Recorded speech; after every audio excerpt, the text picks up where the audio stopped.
Hello friends, आज हम SSC CGL का 90 दिन का शेड्यूल तैयार करेंगे, जिससे नए बच्चे जिन्होंने अभी तैयारी स्टार्ट नहीं की है या जिन्होंने अब की बार स्टार्ट कर रहे हैं वो 90 दिन में प्री कैसे क्लियर कर सकें। तो इसके लिए हमें सबसे पहले सिलेबस का पता होना चाहिए। जैसे मैथ्स, इंग्लिश, रीजनिंग और जीके एंड जीएस, चार पार्ट आते हैं अपने। तो प्रत्येक 50-50-50 नंबर का होता है। तो इसके लिए हमें पैटर्न इस तरह से तैयार करना होता है। जिस तरह से मैथ्स अगर का पेपर 50 नंबर का होता है तो उसमें से 40-45 नंबर का हमें टारगेट रखना है कि हमें 40-45 नंबर प्राप्त हो जाएं। इसी तरह से अगर इंग्लिश के 50 नंबर का पेपर है तो उसमें भी 40-45 नंबर हमारे आने चाहिए। रीजनिंग का टारगेट भी हमें 40 और 45 नंबर के बीच में ही रखना है।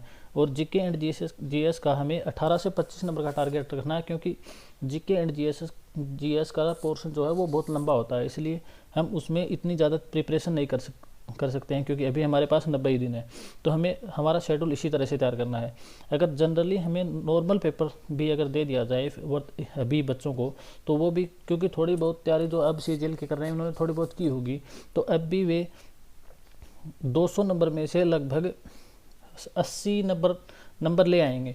तो अभी उनको क्या करना है, सिर्फ 40 या 50 नंबर बढ़ाना होता है, क्योंकि एसएससी सीजीएल की पिछली साल के मेरिट 120 के आसपास रही थी, 116 के आसपास।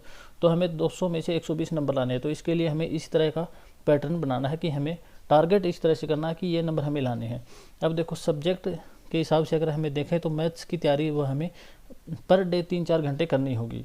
इसी तरह से अगर हम रीजनिंग को देखें तो रीजनिंग की तैयारी हमें 2 से 2.5 घंटे करनी होगी, या हम रीजनिंग की तैयारी इससे कम भी कर सकते हैं, क्योंकि रीजनिंग में हमें परफेक्ट ट्रिक रटनी होती हैं, वह याद करनी होती हैं कि वो किस तरह से हमें याद करनी है। फिर हमारा टाइम बचत हो जाता है। रीजनिंग के लिए थोड़ा टाइम हम कम भी कर सकते हैं।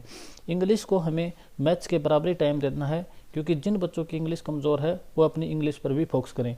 जीके एंड जीएस में हमें क्या करना होता है कि जीके एंड जीएस में हमें स्टैटिक्स याद करनी है, या फिर पहले जीके एंड जीएस में पहले हमें जीएस याद करना होता है, क्योंकि जीएस जल्दी याद होता है तथा याद रहता है, तो इसलिए पहले जीएस याद करना है। तो जीके एंड जीएस में 18-20 नंबर का ही हमें रखना। इस तरह से अगर हमारे 120 के ऊपर नंबर आ जाएंगे 2-4, तो हमारा प्री में क्वालिफाई हो जाएगा।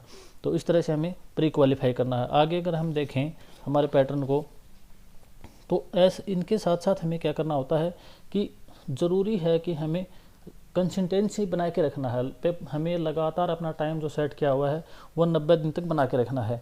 ऐसा नहीं है कि हम एक दिन पढ़ें एक दिन नहीं पढ़ें, लेकिन हमें लगातार बना के रखना, तो पेपर क्वालिफाई हो जाएगा। इसके साथ ही हमें क्या करना है, हमारा जो पैटर्न है उसको फॉलो करते हुए हमें स्टार्टिंग में कुछ दिन छोड़कर मॉक टेस्ट लगाने हैं, और अंत में जाते जाते हमें डेली एक मॉक टेस्ट लगाना है। तो मॉक टेस्ट हमारे लिए बहुत ज़रूरी है, चाहे टेक्स्ट बुक का लो या किसी का भी लो, एक मॉक टेस्ट देना हमें ज़रूरी होती है, जिससे हमारी प्रैक्टिस भी बनेगी और स्पीड भी बनेगी। अब एसएससी सीजीएल टायर 1 के लिए जो सिलेबस है वह मैथ्स का, रीजनिंग का, इंग्लिश का और जीके एंड जीएस का हमने अलग अलग दिया हुआ है। तो सभी बच्चे इस सिलेबस को देखें और इसके अकॉर्डिंग तैयारी करें। अब इसके साथ ही हमें क्या करना होता है कि हमें कॉन्फिडेंस बना के रखना है कि हमारा पेपर क्वालिफाई हो जाएगा। ऐसा नहीं है कि टाइम कम है अब नहीं होगा, अब तैयारी स्टार्ट कर दो, तो इस सिलेबस के अकॉर्डिंग आपका प्री क्वालिफाई हो जाएगा। जीके एंड जीएस को हमें ज़्यादा टाइम देना है, लेकिन उन्हीं बच्चों को देना है जिनका मैथ्स रीजनिंग पहले से स्ट्रॉन्ग है, क्योंकि जीके एंड जीएस का जो पोर्शन है आजकल मेंस में भी दे दिया गया है, तो मेंस में भी हमें उसकी तैयारी करनी होती है। तो इस तरह से हमें तैयारी पूर्ण करनी है और हमारी तैयारी हो जाएगी। लेकिन सभी बच्चों को 2023 के एसएससी सीजीएल पेपर के लिए ऑल द बेस्ट। तो इस तरह के जानकारी के लिए चैनल को लाइक करें, शेयर करें और सब्सक्राइब करें। Thank you friends.